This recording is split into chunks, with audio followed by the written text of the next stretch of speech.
when I originally thought about this, okay, what does Paul's talk about? It's about his humanism. He has a bumper sticker on his car, which he's had since he was executive director of the Humanist Community a number of years ago, and thought that that would be a useful thing to do. And so we have them around. And for the first time, I've had this on my car 10, 15 years. The first time, well, actually the first time I got a result from it, I was stopped at a stop sign. A woman gets out of her SUV behind me, runs up to me and says, "You murderer, you killer, you're for killing babies and how awful it is, and you're going to roast in hell." And I thought, well, that's an interesting way to meet people. I didn't know humanism was around. But I had a more positive one. Just last week, I was pulling into the gas station, and this fellow was walking by and said, "You're a humanist?" And I said, "Yeah." He said, "Well, that's great. Good going, whatever." And I said, "Yeah, I've been one all my life." But at any rate, I haven't gotten a lot of results, although other people with bumper stickers tell me they really have gotten more connection with the world on that. But what I was thinking initially was, if any of you are willing to sort of share your own experiences, maybe even a little bit about some people have a difficult time getting to humanism.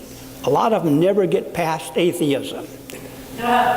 They figure out God doesn't exist, so they spend their life trying to figure all the ways you can prove that God doesn't exist.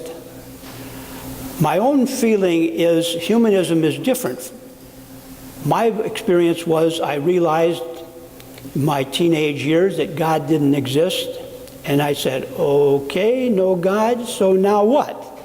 And I've been living my life trying to figure out now what. That's part of why I wrote my book, which if I'd been thinking I would have been able to show you it does actually exist, which is How to Live the Good Life, a User's Guide for Modern Humans, because if you have a washing machine and it goes wrong, the logical person looks in their user's manual and finds out how do you fix the problem.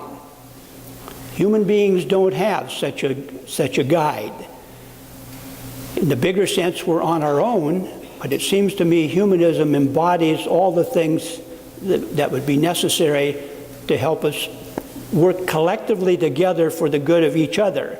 Because if there's no God, then what do we fall back on? We fall back on each other. That's where our support comes from. That's where we can go to work through the problems we have.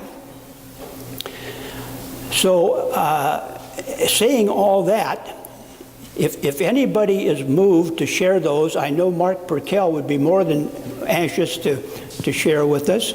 But if there's anyone else who's willing to speak to that, we do have a microphone. I would like to have somebody. Martin has a microphone. Well, right here, Martin has a microphone. If there's anybody, just raise your hand, and Martin will bring the microphone. And if you get going on too long, like I have a weakness for doing, we'll try to take the microphone away from you and give somebody else a chance. So. Okay, thank you, Arthur. I had an interesting experience with the bumper sticker on my car. I had somebody follow me for quite a long way till I parked, and she came over and she said, "Where can I get one of these?" I've never had a negative experience with my sticker, but that stood out in my mind. And did you tell her where she could get one?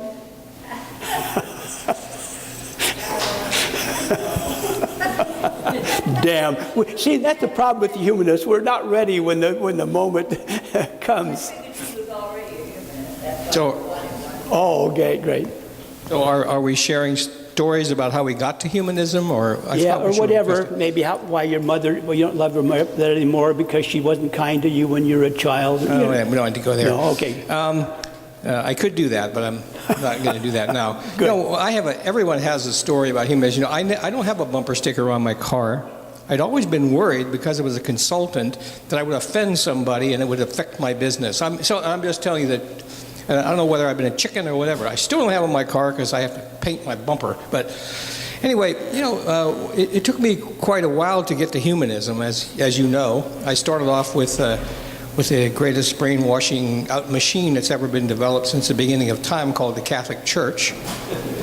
And one of the guys that, oh, you mean I'm not loud enough? Wow, that's good. Wow, you can hear me?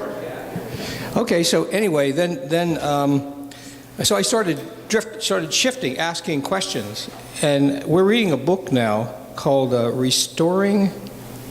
Oh, what is it called? Who remembers the name? Recovering Agency, which is about a woman who got converted from Mormonism to atheism.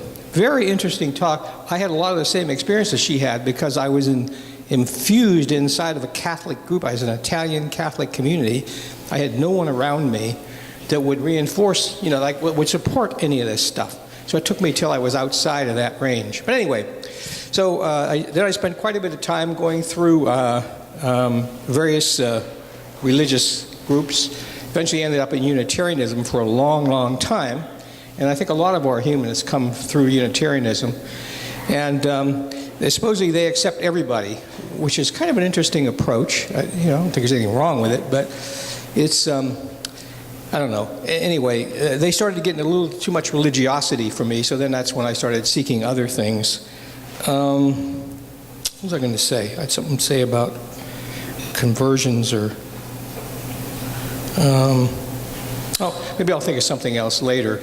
But I think that all of us kind of. Oh, I remember Jerry, one of the guys in our group, said that he loves the Catholic Church because between the Catholics and the Jews, they provide all the people that come into Unitarianism, right? Then we can thank Unitarianism to bring them into us. Anyway.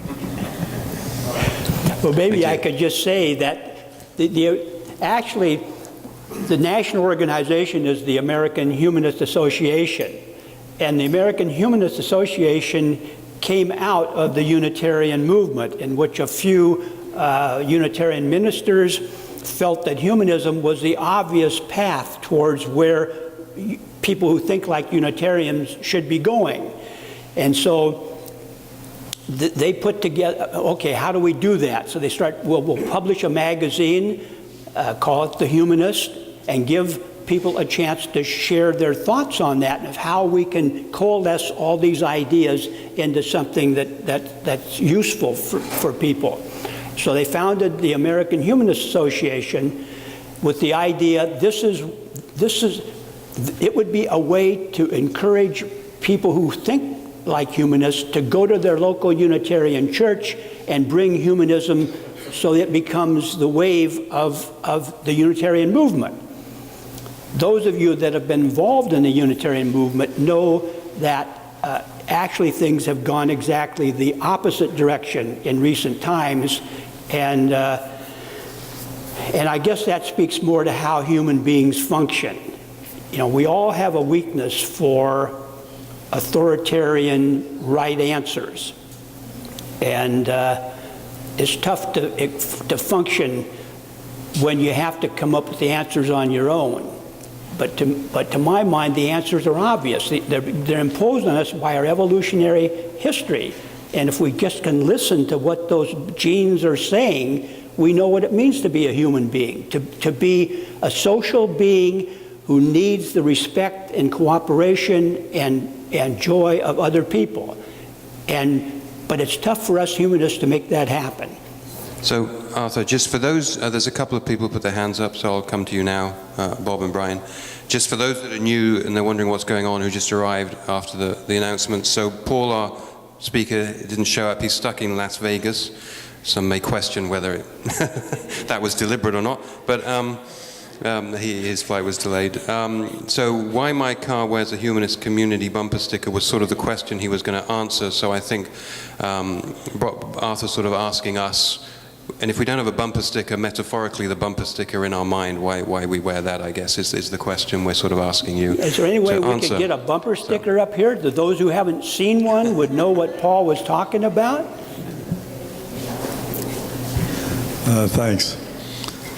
Well, I was thinking here, I used to be in choirs. I sang for many years and sang in church choirs and enjoyed it.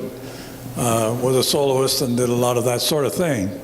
But then I was on my road to becoming a scientist, and when I eventually learned so much about science that I really gave up understanding, or at least being kowtowed by religion, I gave up religion for something different than at least religion, and eventually found humanism. But I do think that we do not stress the fact that science is our knowledge base, that we really have to, science has gone so far now that we have such a wealth of information as science. I noticed that when we had the astronomer here 2 or 3 weeks ago, that we had a very good turnout. And he gave us a very good lecture on the universe out there. And there are so many subjects that could be addressed through science. And I don't know whether most of the people here have any science background or not, but that's where I came from. And I left the church because of scientific information and scientific knowledge.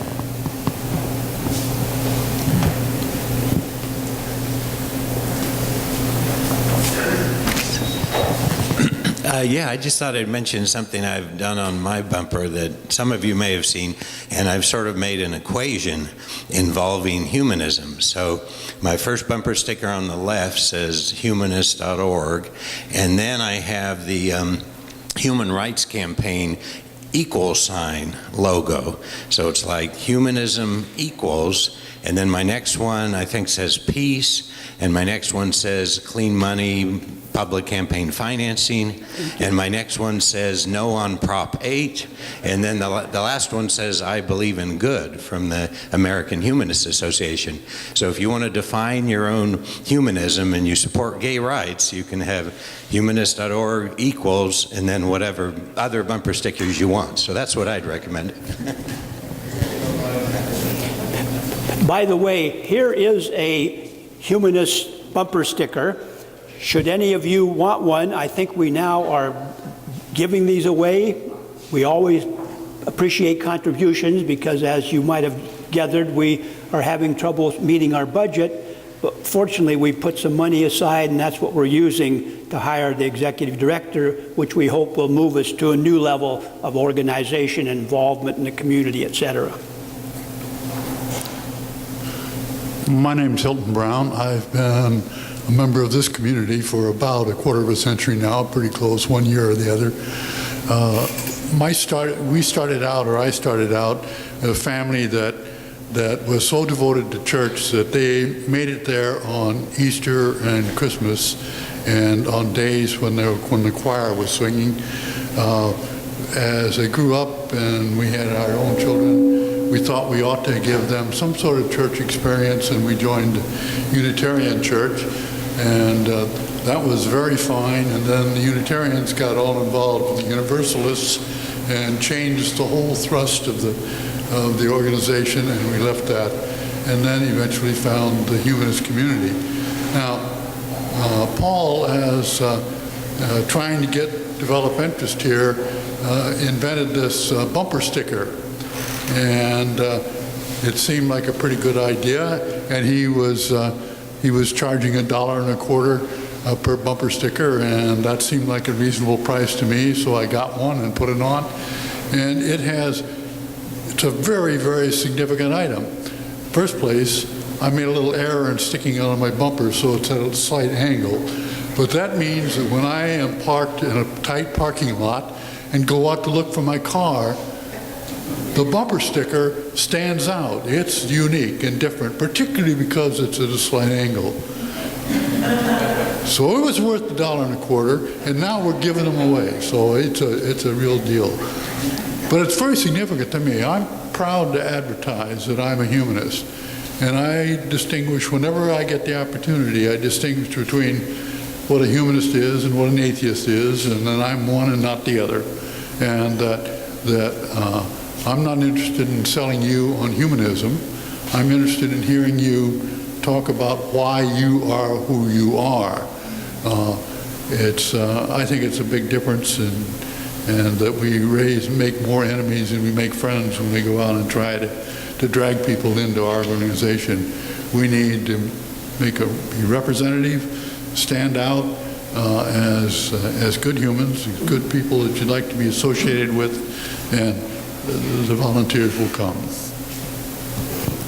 Well, on that line, Peter Bishop, the guy who gave us $100,000 to progress our idea of experimenting with the paid executive director, he came up with, in my mind, the best statement on this, which unfortunately the last word is not firm in my mind at this moment. Maybe it'll pop out as I say it. He said, humanism is not about conversion, it's about recognition.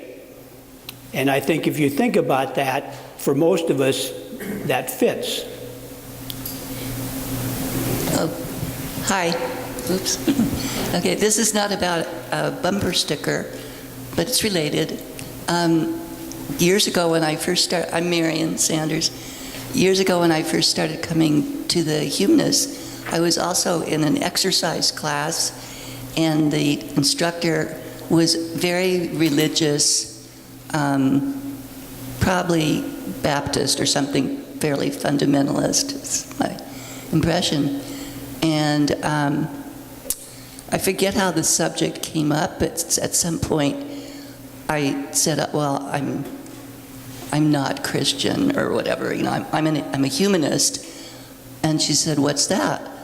And the first thing I could think of is, well, we're mostly atheists. And from there, I don't know, even remember what I said, but I learned from that that is not the first thing to say ever, ever, ever, ever. This created just a slightly awkward relationship between me and this woman I saw every single time I went, which exercise classes to me are bad enough to begin with, but anyway, so that's pretty much the story. I don't lead with. I wait a lot of times, so someone will say, well, so are you atheist, or so do you believe in God?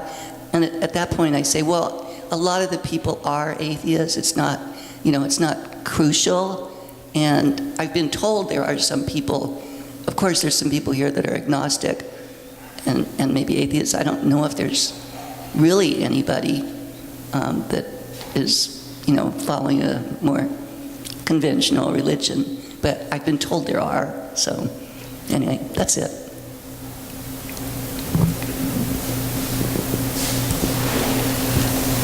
I too wanted to kind of address the atheism aspect, because I was raised in a Methodist household, and we went to church every Sunday. Even when we were traveling, my family would search out a church to attend. So for me, when I began to wonder about this God that I had heard about, because many of the things that I heard about him, I didn't think I would like those behaviors in a person. Like he's all powerful, and yet he sticks some people with really tough lives. And I didn't think that was very fair. And also, he demands that you believe in him, and yet there are people who are born who never hear of him. So those kinds of things I didn't like. And so when I began to back away from religion, I still had a need, though, for this Sunday event that had been a peg point in my life as a child and was really important to me. So I was glad to find the humanist community where, as far as I was concerned, in determining how I lived my life, I didn't care whether God existed or not. He's kind of irrelevant. And that's the way I think about it, because I don't demand, I don't do the things that, I don't behave the way I do because there's a God up there that tells me I have to do it. I behave that way because I was raised that way and taught that's the way to behave, and because I care about other people. And for me, this community is really important. And in fact, when I talk with my religious friends and ask them what's important to them, what I hear is community. I don't hear a lot of religious dogma from them when they describe what's important. So that's kind of a rambling thing, but that's my take on the whole thing.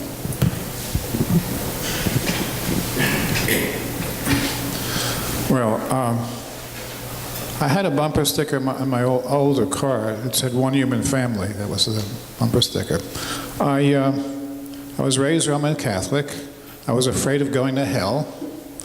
But one thing I believed early on in being reasonable and rational arguments.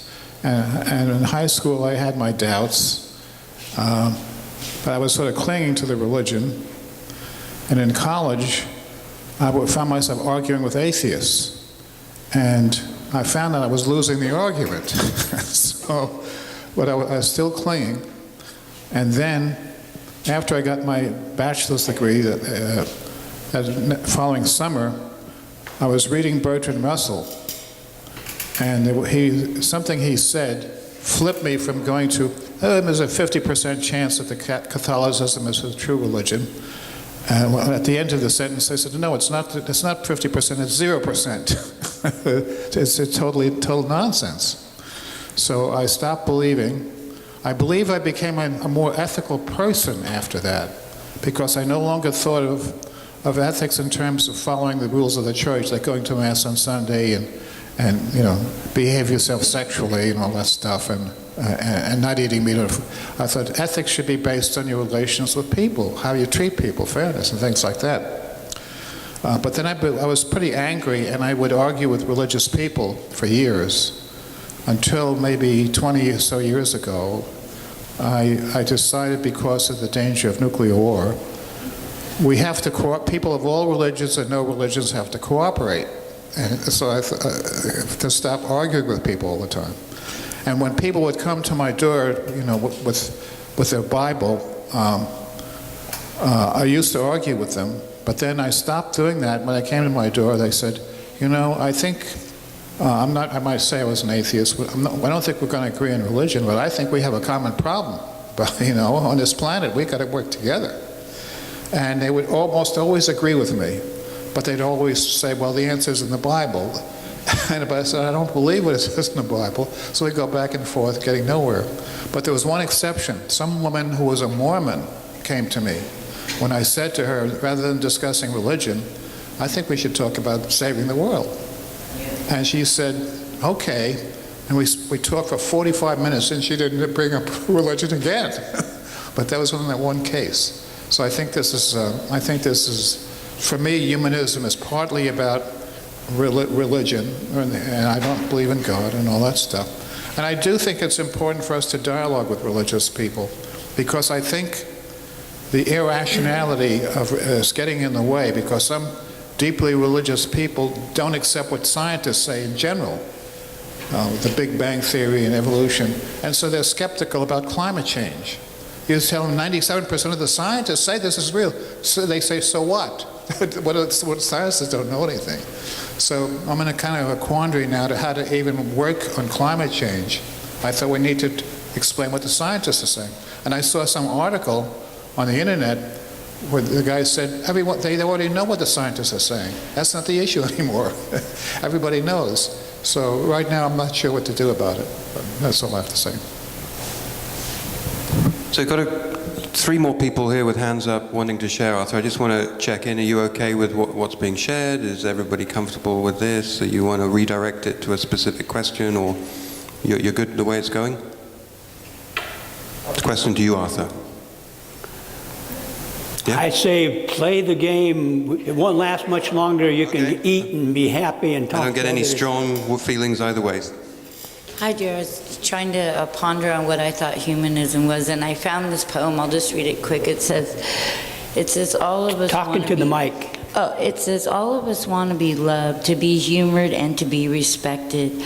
And chivalry is that thing in us which is surest to win love, humor, and respect. Chivalry is nobleness of mind. The opposite of chivalry is meanness and pettiness. Chivalry is thoughtfulness of others.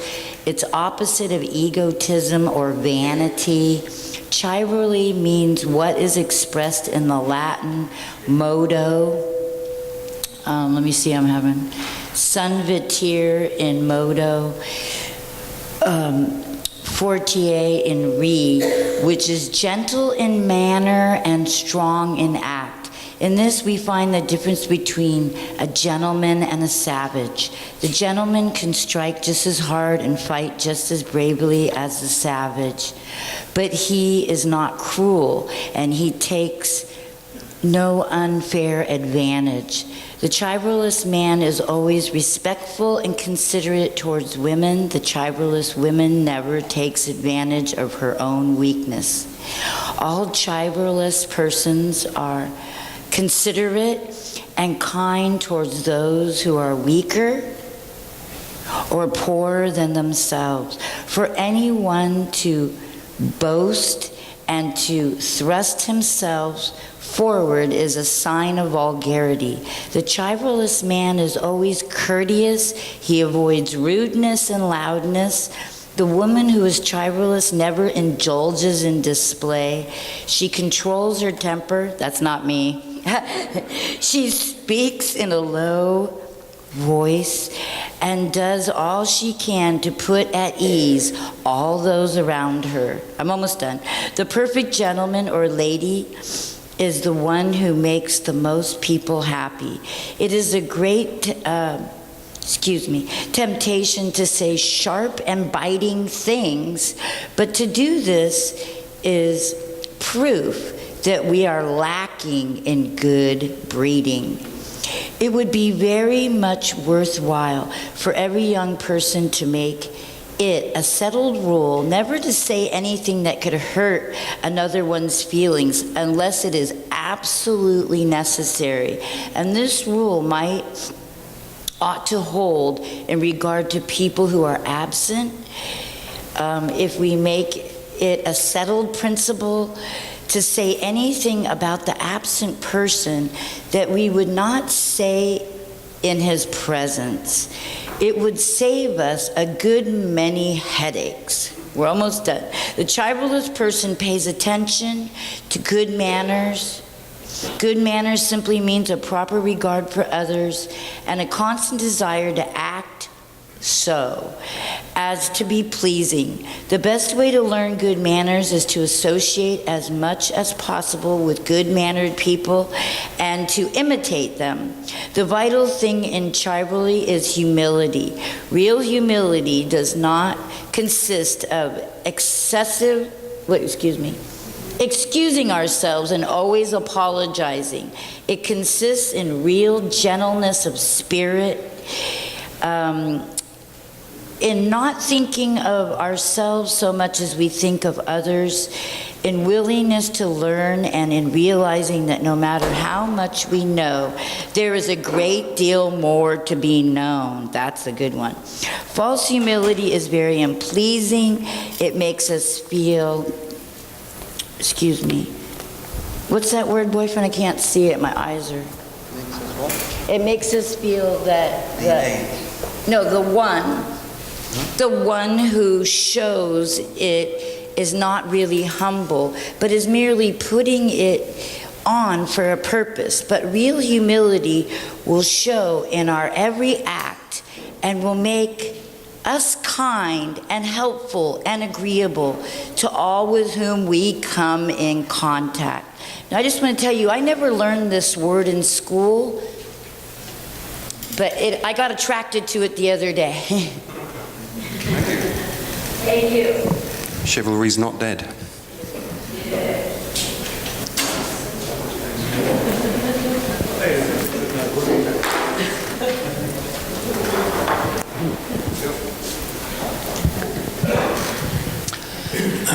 Well, I would just say, for me personally, the greatest thing I've learned about human beings, because we're social beings, we also are physical beings in that we need physical touch, we need cuddling, we need holding, we need nurturing.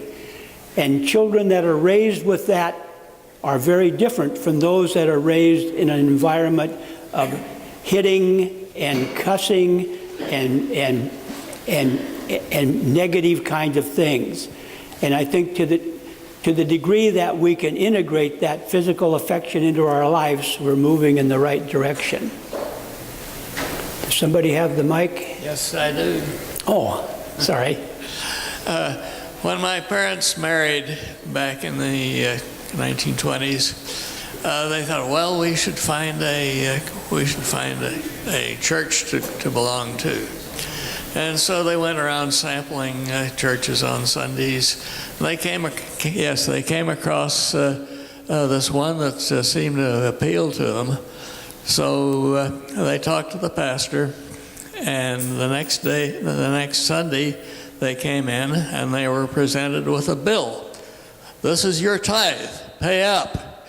The minister had gone to my father's employer behind his back and found out how much he made. That was the last time they went to church. I've been a humanist for about 10 years now, and I'm very glad that I found this group, and so that's my go ahead. Next.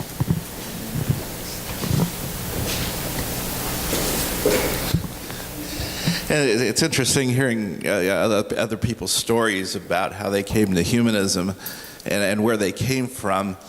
And my story is very different than a lot of these in that I was never a religious person. So, and as somebody who's never been a religious person, I see, that there's a certain amount of, for lack of a better word, brain damage that seems to happen, even amongst, people who've been religious and come back, and even though, people here don't believe in God anymore, I still see everybody still believes in Armageddon. They haven't given up, the whole Armageddon thing. It's the end of the world, and and it's just a matter of time before humanity goes extinct. And even in this room, to take a quick poll, how many people think the world's going to be better off 100 years from now than it is today? Okay, a few. How many people think the world is going to be worse 100 years than it is today? Yeah, we got some. I think, I don't know, when I talk to people privately, they're like, oh, the world's going in the wrong direction. And things have never been better than they are right now. And I think that maybe the core issue in humanism that we have to figure out ourselves and teach the rest of the world is a new way of thinking about thinking. And I'm sort of still exploring exactly what that means, but the ability of a person to change their mind is key to how you can make your intelligence work more effectively. And people in the, who've been in the tech world sort of already know this, because in the tech world you're changing your mind all the time. You think something works a certain way, you test it, you find out that you were dead wrong, and the process of being wrong and changing your mind is something that comes natural.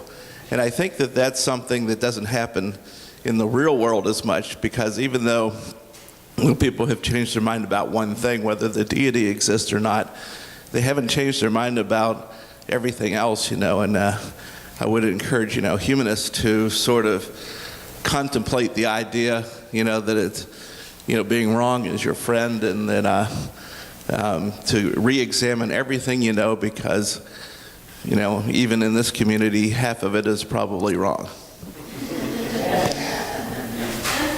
On that optimistic note. Hi, I am not a movie critic, but I love movies. And I ran into these two movies, quote unquote, accidentally in the San Carlos Library. First, I ran into one that's rather recent. It's only about 4 years old, and it's Australian, made in Australia. It's called suing the devil. And it's a lot of fun. And leading actor, the one that plays the devil, is a famous actor, Malcolm McDowell, who's in his 70s, and I think he plays it very well. And you want to, if you get it, you want to see the extra tracks, because there's one scene in which he's been taken to court, and then the guy that is the lawyer, is a recently graduated lawyer, he's accusing him and so on, and Malcolm says, well, don't blame me, it's God that made me do it. So they took that out of the movie, but they have it in the extra sections, you know, I can see why they took it off. But then the other one, that is about 15 years older, again, Australia, is the man who sued God. So it's getting up in, and actually, the reason this fellow is suing God is because he has a little boat, and somehow lightning strikes and he's off the boat for a second, and then the insurance company said, no, we're not going to pay it because it was an act of God. So that's why he has to sue God, okay? Now, just one last thing. If you have the same problems I do, you better think of it, watch it several times, because you see here the leading actors is the fellow that has the ship and that sues God. Okay, it turns out that he's Scottish. Actually, real life, the guy is Scottish, and he speaks English with a very heavy Scottish accent, which, like Professor Higgins in My Fair Lady, I have trouble understanding him. And to make matters worse, the movie doesn't have subtitles. So anyway, I hope you folks, if you get it, that you're good at understanding a Scottish accent. Thank you very much for listening to me. And if you sue God and win, who pays?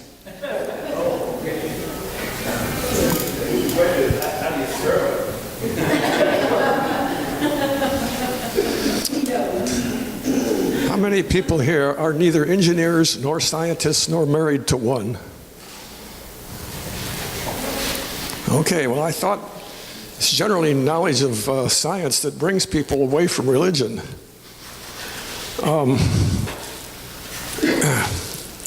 I tend to sound like I'm pontificating sometimes. What I'm really trying to do is say what the world seems like to me so that people can give me some evidence-driven, logical conclusions when I'm wrong, so I can abandon the corner I'm off in.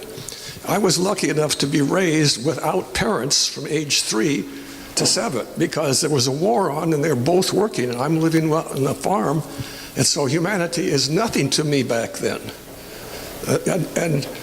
And anybody here got any evidence-driven, logical reason why that love has been preached by all the religions since we had religion, in consultation with the managers of the world who preached love, who brought us into many wars? Is there anything wrong about this? Love doesn't cut it.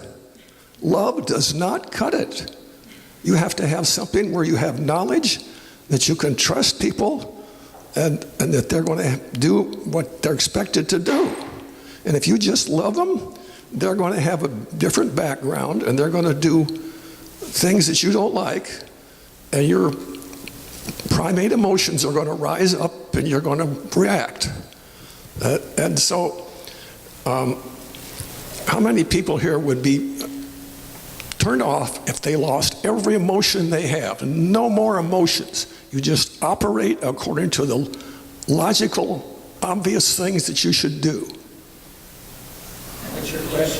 Look, how many people would be willing to give up all of their feelings, all of their emotions? No more feelings whatsoever. You just see what's real and deal with it logically. Yeah, okay, I can't hardly believe it. It's a minority. Because I would just love to be freed from all of the feelings that arise. Some of them are necessary. If I meet the proverbial saber-toothed tiger, I need an immediate emotion of fear. But in a good world, there aren't any more tigers. And I don't care if the tigers go extinct. You know, somebody gave a lecture over at Stanford. I shouldn't go into it too much, but we can lose a lot of these animals. The idea of environmentalism is to prevent pollution, not to preserve some polar bear who's probably going to go extinct no matter what we do. So that's a diversion. The point is that I just want to make it clear that love doesn't cut it, and you've got to become logical eventually. And when we do, we won't have these conflicts. Thank you, Bill. Well, counter-argument to that is that we are in fact motivated by emotion. Everything we do goes back to emotion, even if we don't realize we had one. Not all the views spoken today are the views of the humanist community. Though we may agree with some, is not all the views of the humanist community. Okay, I'll be quick. According to Professor George Lakoff and other neuroscientists, other people who deal with neuropsychology, reason is based on emotion. If you don't have emotions, you have no reason. There are people who have physically lost their ability to have emotions, and they are so confused. They don't know what to do from day to day. So that's basically that's where that comes from scientifically. And what else was I going to say? I don't remember. So I'll hand it over, and there you go. Did you? So I'm not seeing all hands, so put your hands up when someone stops. Like Mark, I was raised without religion, 3 generations it turns out. I'm new to this humanist community, and I'm not a pure humanist. I have a soul. I'm also secular, and being secular does not per se being a humanist, although they have a lot of commonalities, and we also have, as humanists, I see a lot of commonalities with religion. Certainly a lot of the things that religion stresses we can agree on, as not killing people is a good one.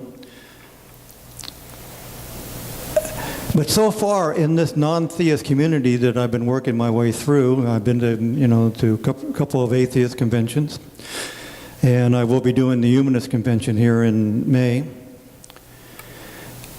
I still haven't found the fire in this community that what we believe in is absolutely correct. As a secular humanist, what we're looking for in the secular end is a government that is secular. And I think basically here in California and in our country, it's more true than false.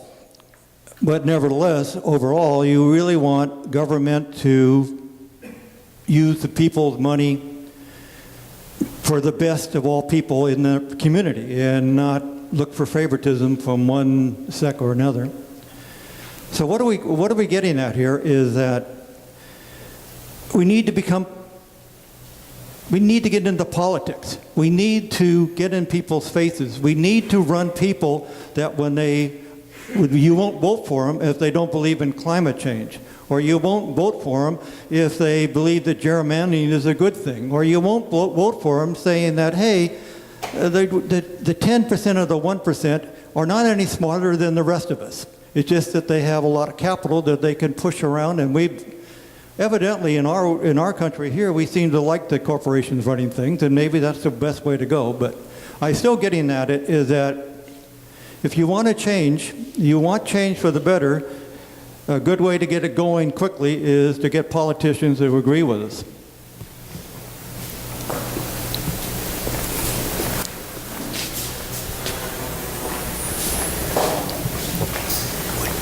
To go back to Paul's thesis about the putting a bumper sticker on your car, I'd like to ask, how are non-religious people, humanists, I don't know what a secularist is, but I presume it's more or less the same thing. How are we regarded? I saw that rundown of the religious beliefs of the Congress, for example, that there's no one who admits to being anything but religious. So, as we proclaim on our bumper sticker that we're humanists, what is the public perception of, where are we? Are we buried? Are we, we read that there is an increasing number of people who are not religious, but somehow this doesn't seem to translate into how proudly people are proclaiming it. We had a speaker some time ago who said that the Universalist Unitarian Church is the cover for politicians because it sort of sounds religious, but it's really not, very much so. So where do humanists rank these days? There's the question, because we all rank them differently. And as many of you know, I think religion is much different from what most people in this room think it is. I think religion comes out of our desire to find a meaning in our life, that we do have some significance, that it's worth getting up in the morning and doing the things that we do. And to my mind, that's really what religion is about. And I think, however, that's in our natural world, and it's something that can be studied from a scientific standpoint. In other words, science is really a method of trying to understand and correcting when you're wrong, and you're always wrong, so you're always correcting. And to my mind, that's really where I would like to see more unity of what humanism, when it's grounded, can accomplish in the world. We all need friends, but we all need to have, why are so many political bad things happening? Because there are groups that say that's the right thing to do, and they'll vote for that.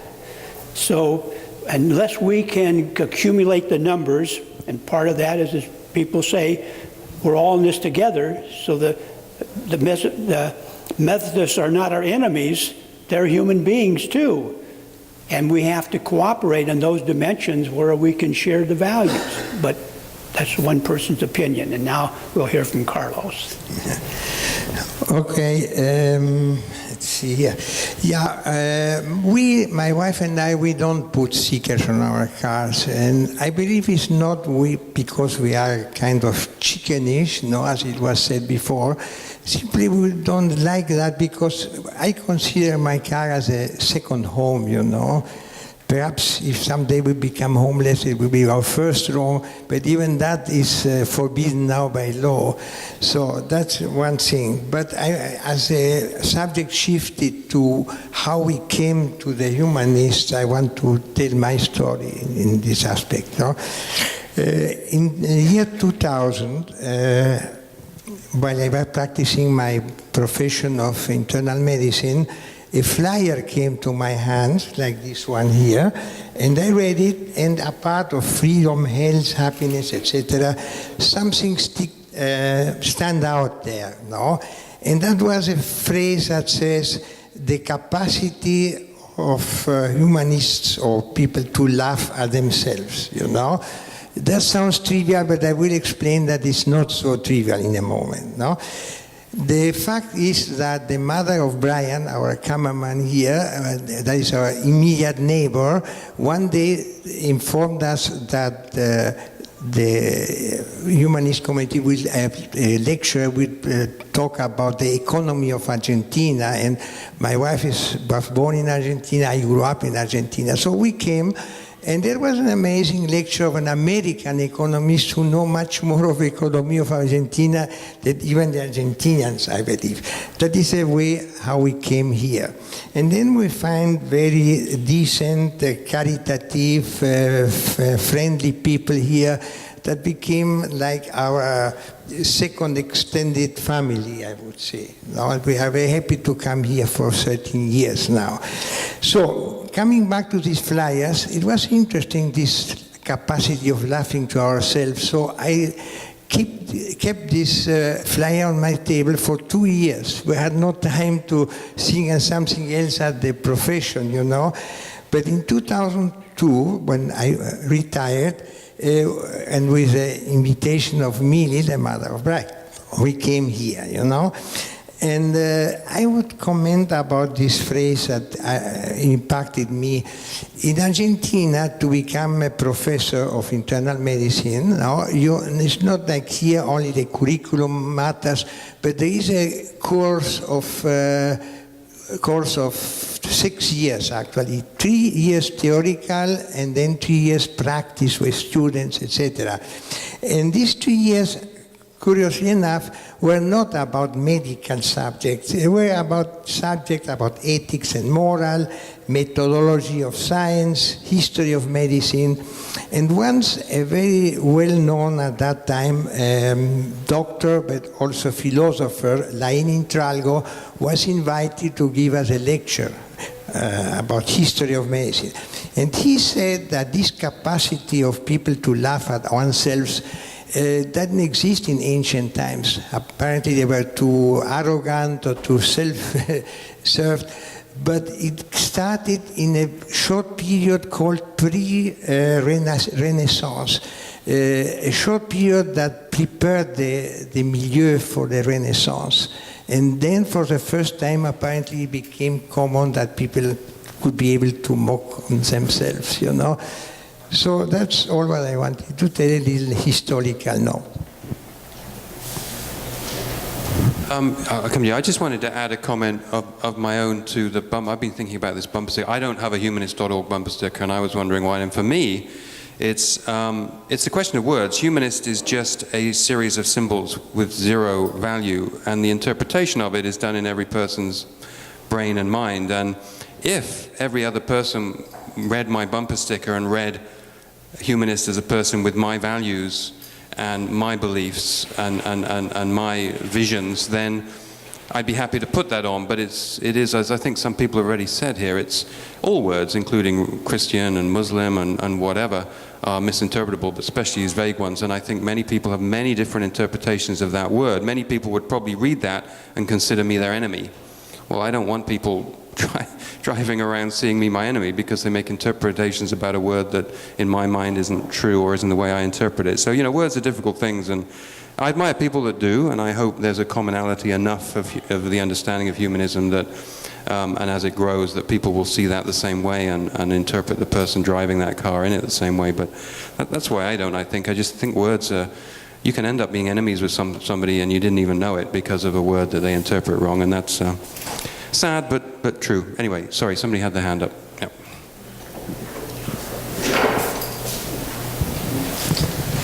I don't have a humanist bumper sticker on my car. I tend not to like stickers that are going to fade away and get messed up.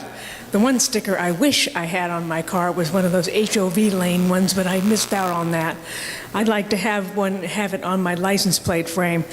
Humanists and then good without God. And I joined the group because I was fed up with being unable to discuss politics with some people in my family. I needed a place to discuss and vent. But mainly I don't like organized religion and its effects on the world.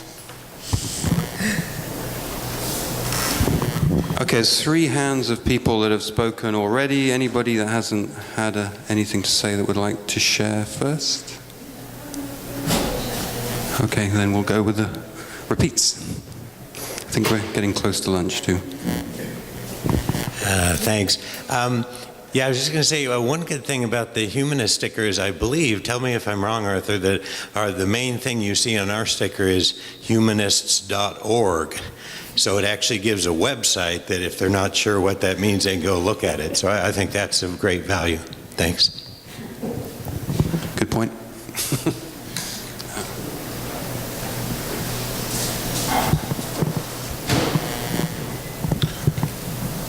I want to say a little bit about talking with religious people and not arguing, but rather dialoguing and looking for common ground.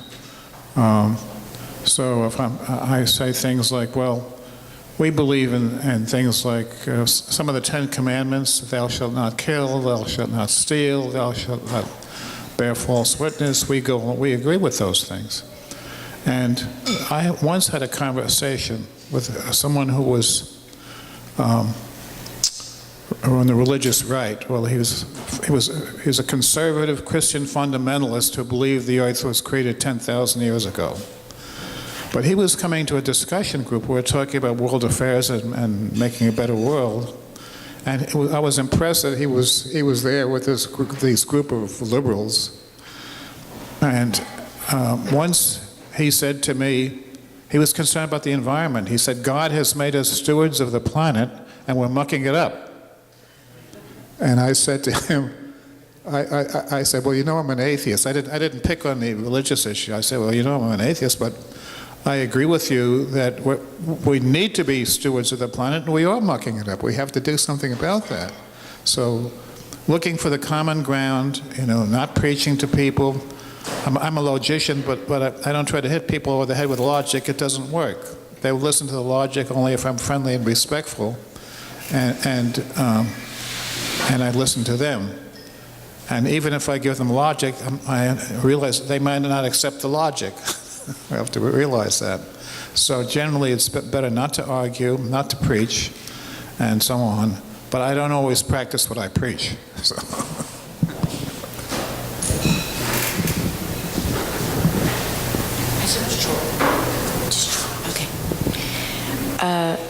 Claude Levi-Strauss, 1969, indicates that the gustatory code, G-U-S-T-A-T-O-R-Y,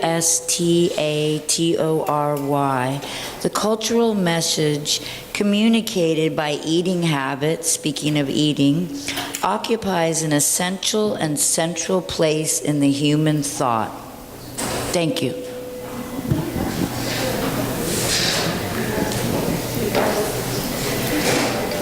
Well, I personally think we've shared enough. One last, okay. Okay, one last comment. I do have a humanist bumper sticker. It was a long time before I got it. I tend to resist it because I've always thought that I don't really like to carry symbols. And it was hard to find a bumper sticker. Every time I read a bumper sticker, even if I agree with it, I'd conclude that I might change my mind about it. And I don't think that's going to happen with humanism, in part because I feel as though I've got as good a definition of it as anyone. And the other comment I want to make is that the bumper sticker doesnn't really fade. I've had it for quite a while, and it still looks pretty sharp. Well, I think we've had an opportunity to share ideas. I'm glad you came today, and I hope we'll see you in the future. But if you have any questions or whatever, there's those of us around more than happy to answer them on a one-to-one basis. So thank you and goodbye.